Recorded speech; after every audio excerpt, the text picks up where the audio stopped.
Hello दोस्तों, welcome to our channel. आज हम बात करने वाले हैं अघोरी के बारे में। तो अघोरी क्या होते हैं, वो क्या खाते हैं, वो कैसे रहते हैं, इन सब चीज़ों के बारे में आज हम डिस्कस करने वाले हैं।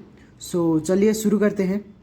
अघोरी नाम सुनते ही सबके मन में एक ऐसा तस्वीर उभर कर आता है जिसकी लंबी लंबी जटाएं हो, जिसका शरीर राख में लिपटा हो और जिन्होंने मुंडमालाएं गले में धारण की हो, माथे पर चंदन का लेप और उसके ऊपर उभरा हुआ तिलक। ये डरावना स्वरूप हर किसी के मन में भय पैदा कर सकता है, परंतु इनके नाम का अर्थ विपरीत होता है। अघोरी नाम का अर्थ होता है एक ऐसा व्यक्ति जो सरल है, डरावना नहीं है, जो किसी से भेदभाव नहीं करता।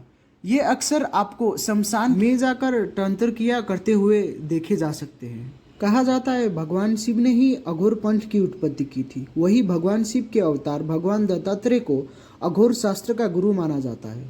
अघोर संप्रदाय के लोग भगवान शिव के अनुयायी माने जाते हैं। मान्यता के अनुसार शमशान घाट में अघोरी 3 तरह से साधना करते पाए जाते हैं। पहली शमशान साधना, दूसरी शिव साधना और तीसरी शव साधना। इस तरह की साधनाएं कामाख्या पीठ के शमशान, तारापीठ के शमशान, त्रयंबकेश्वर और उज्जैन के चक्र तीर्थ के शमशान में की जाती है। मान्यता के अनुसार अघोरी जब सबके ऊपर पैर रखकर साधना करते हैं तो वो शिव और शव साधना कही जाती है। इस साधना का मूल शिव की छाती पर माता पार्वती का पैर रखा हुआ माना जाता है। इस साधना में प्रसाद के रूप में मुर्दे को मांस और मदिरा चढ़ाई जाती है। इसके अलावा तीसरी साधना शमशान साधना मानी जाती है। इस साधना में परिवार के लोगों को भी शामिल किया जा सकता है। इस साधना के दौरान मुर्दे के स्थान पर शवपीठ की पूजा की जाती है। इस जगह पर प्रसाद के रूप में मांस मदिरा के स्थान पर मावा अर्पित किया जाता है। मान्यता के अनुसार अघोरियों का स्वभाव बड़ा ही रूखा होता है। ऊपर से भले ही ये आपको रूखे नजर आते हैं, परंतु इनके मन में जन कल्याण की भावना होती है। कहा जाता है यदि अघोरी किसी व्यक्ति पर प्रसन्न हो जाते हैं तो अपनी सिद्धि का शुभ फल देने में भी कभी पीछे नहीं हटते और अपनी तांत्रिक क्रियाओं का रहस्य भी उस व्यक्ति के सामने उजागर कर देते हैं।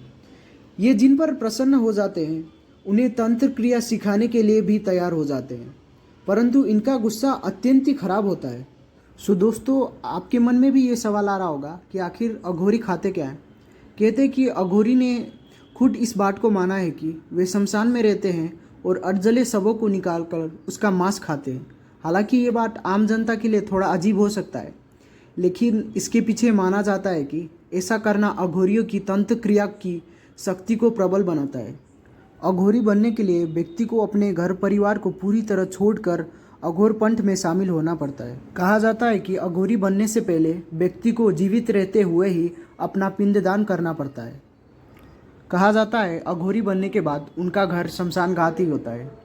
वो शमशान घाट में ही अपनी सारी सिद्धियां प्राप्त करते हैं और वहीं रहते हैं। अघोरी के जीवन शैली में भांग या गांजे का बहुत महत्व रहता है। कहा जाता है कि भांग पीने से उनको साधना करने में मदद मिलती है। कहा जाता है कि सच्चा अघोरी अपने साधना के शक्ति के बल पर किसी भी व्यक्ति का भूत, भविष्य और वर्तमान देख सकता है। कहा जाता है कि सच्चा सिद्ध अघोरी बिना खाए भी महीनों तक जिंदा रह सकता है। कहते हैं कि सच्चा अघोरी संसार के सारे मोह माया से मुक्त होता है और केवल अपने साधना में लीन रहता है। कहते हैं कि अघोरी को कोई भी शारीरिक या तो मानसिक रोग छू नहीं सकता। कहते हैं अघोरी के शरीर का तापक्रम सामान्य रहता है। वो ठंड के महीने में भी बिना कपड़े के घूम सकते हैं और गर्मी में भी उनको अधिक गर्मी नहीं लगती।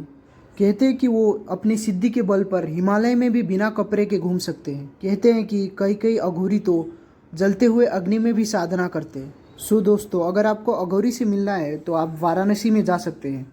वहाँ अधिकतर रूप में अघोरी रहते हैं।